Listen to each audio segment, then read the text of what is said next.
আলাইকুম, আমি নুরুজ্জামান। বার্ষিক মূল্যায়ন নির্দেশিকা 2024 বিষয়ভিত্তিক নির্দেশনা জীবন ও জীবিকা শ্রেণী নবম, অর্থাৎ আগামী ডিসেম্বর মাসে নতুন সিলেবাসে যে বার্ষিক পরীক্ষা হতে যাচ্ছে জীবন ও জীবিকা সম্পর্কে আমাদের এই বইটার কিছু সংক্ষিপ্ত সিলেবাস প্রকাশ করছে এনসিটিভি থেকে। আমরা একটু দেখে নিই। বার্ষিক পরীক্ষা দেওয়ার আগে আমরা 1 থেকে 29, 30 থেকে 60, 61 থেকে 90 এই পৃষ্ঠাগুলো পড়ে পরীক্ষা দিতে যাবো। এইটাই হলো এই বইয়ের সিলেবাস। এখন নম্বর বন্টনটা কীভাবে হবে?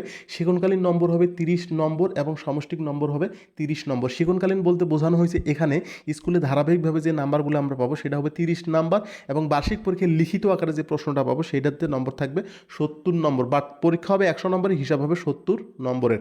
সেগুনকালীন মূল্যায়নের জন্য আমরা যে 30 নাম্বার নির্ধারণ করলাম স্কুল থেকে দিবি, এগুলো আমরা কোন বিষয়গুলো পড়বো বা কোন বইয়ের বইয়ের কোন কোন পৃষ্ঠাগুলো থেকে সেগুনকালীন মূল্যায়ন হবে সেটা এখানে দেওয়া আছে। নমুনা কোশ্চেন, এটা নমুনা কোশ্চেন, তোমাদের স্যার এভাবে নাও দিতে পারে, তবে ক্যাটাগরিটা এরকমই থাকবে।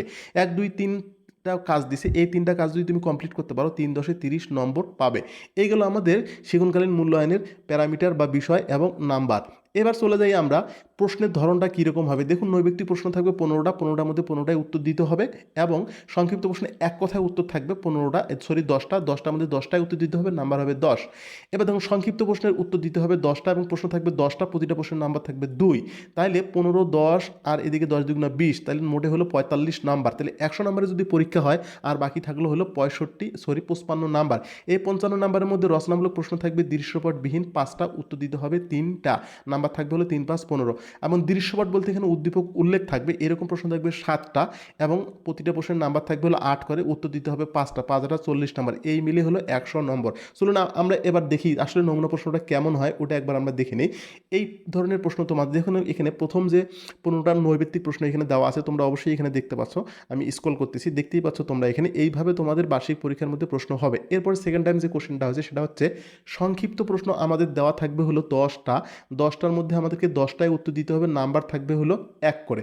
দেখুন, 16 থেকে 25 এখানে 10টা প্রশ্ন দেওয়া আছে। একজন মানুষের সারা জীবনের পেশা সংক্রান্ত কর্মকাণ্ডকে কী বলে, এই জাতীয় প্রশ্ন। আমরা যে এখানে সিলেবাসে উল্লেখিত পেজগুলো বলছি, ওই পেজগুলোর মধ্যেই কিন্তু এই সমস্ত উত্তরগুলো দেওয়া আছে। তোমাকে প্রতিটা পেজ ভালো করে খুঁটিনাটি করে দেখতে হবে।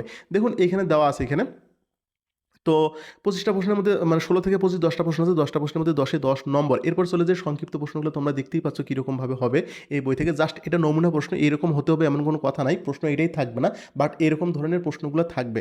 তো দেখুন, সংক্ষিপ্ত প্রশ্ন 1 থেকে 10 আছে, 10টার মধ্যে প্রতিটাতে 2 নম্বর করে উত্তর আছে, 2 নম্বর করে 10 × 2 = 20 নম্বর থাকবে।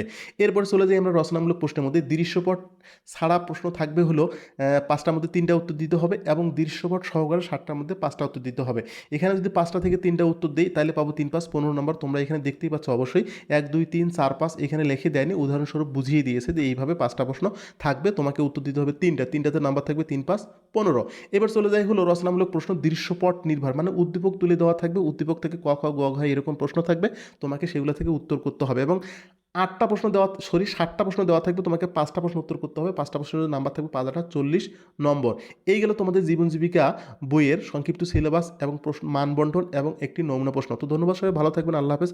আর আমার ভিডিওটা যদি ভালো লাগে অবশ্যই লাইক, কমেন্ট, শেয়ার করে আমার পাশেই থাকবেন, এবং এই প্রশ্নগুলোর সমস্যার সমাধান পেতে আমার চ্যানেলটিকে সাবস্ক্রাইব করে আমার পাশেই থাকুন। আল্লাহ হাফেজ, সবাই ভালো থাকবেন।